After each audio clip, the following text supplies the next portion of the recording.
the Hallmark Hall of Fame is pleased to present the Gold Crown Collector's Edition of Breathing Lessons. After the movie, don't miss the exclusive behind-the-scenes film included on this tape.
Ann Tyler is one of our most accomplished and celebrated contemporary authors.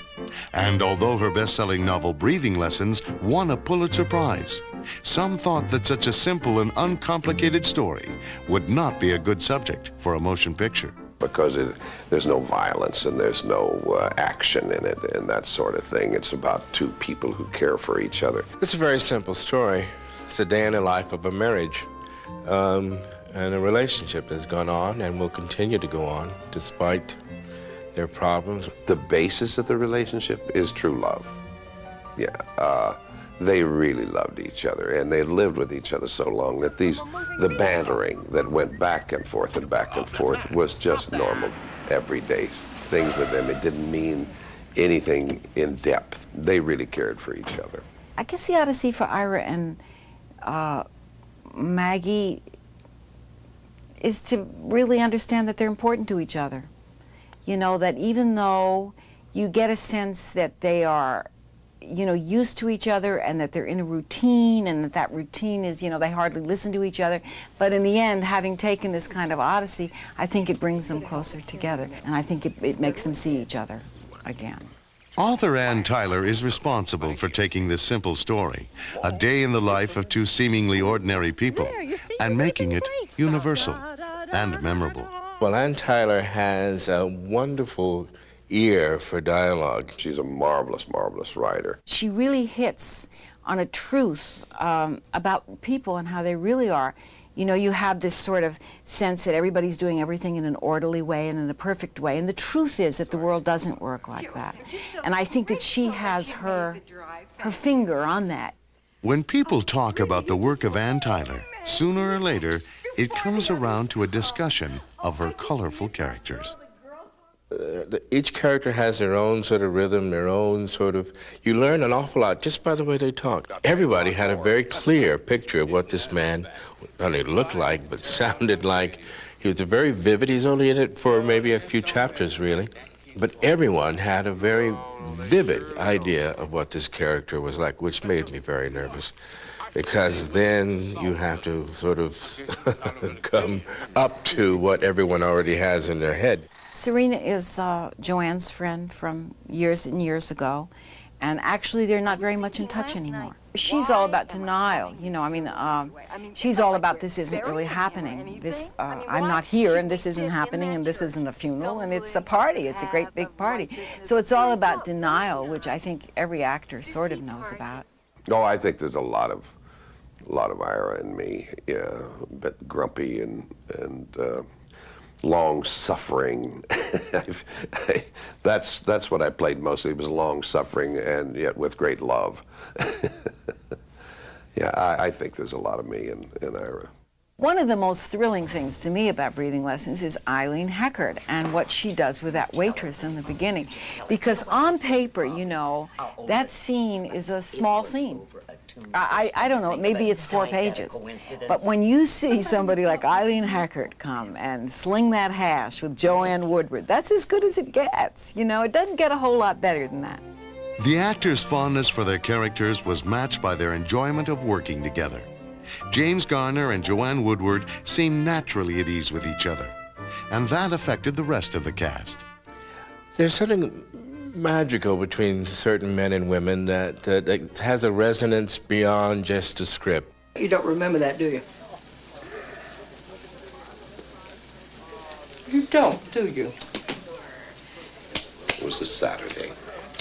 You came by the frame shop to pick me up. You were wearing a blue dress with white ribbons, and you were carrying your little hat in your hand so you wouldn't mess your hair. Dad was there, and he took one look at you, and he said, "Don't you get any big ideas, Miss Daly. Don't ever expect Ira to get married because he can't. He's got responsibilities." And I said, "I'm going to marry Maggie Daly regardless, so you might as well get used to it because it's going to happen sooner than he thought."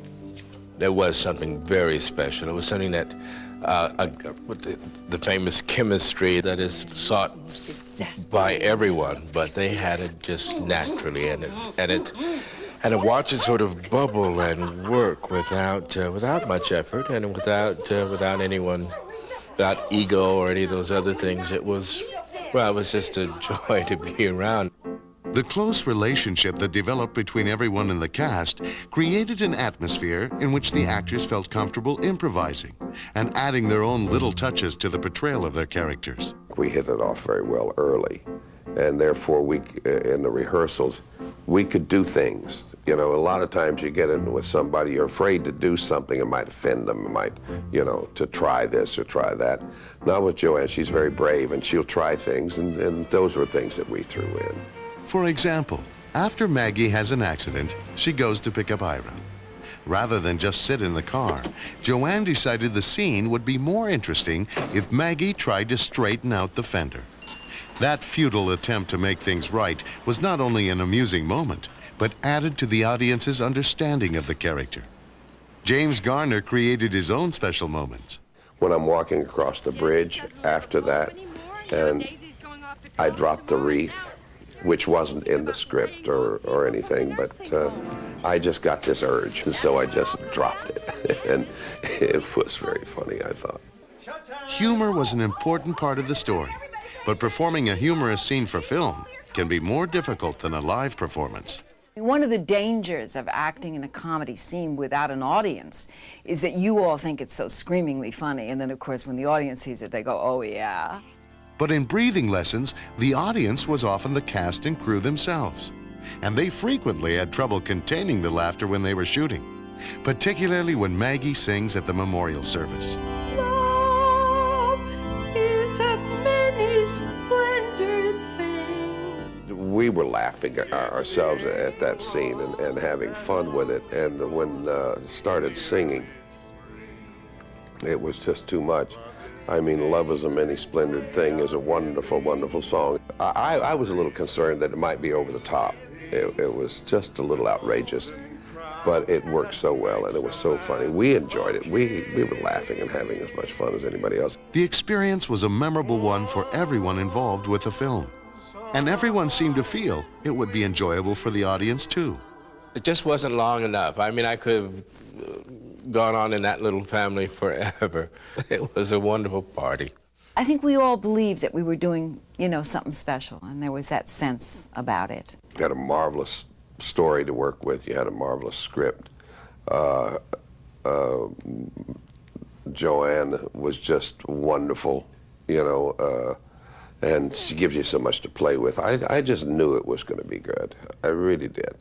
The only thing that I would hope from it is that people would be turned on by Ann Tyler and her unique sort of view of Americans, of human beings, of how they relate to each other, how they find humor and solace in each other, how they take out their frustrations and angers on each other. That Ann Tyler, she does that very well, and it's a revelation, I think, for anybody who reads any of her works, to have us a little bit more of understanding what it means to feel and to understand the human condition. Sometimes I wonder what we're going to do with the rest of our lives. We've managed for 29 years. We'll think of something.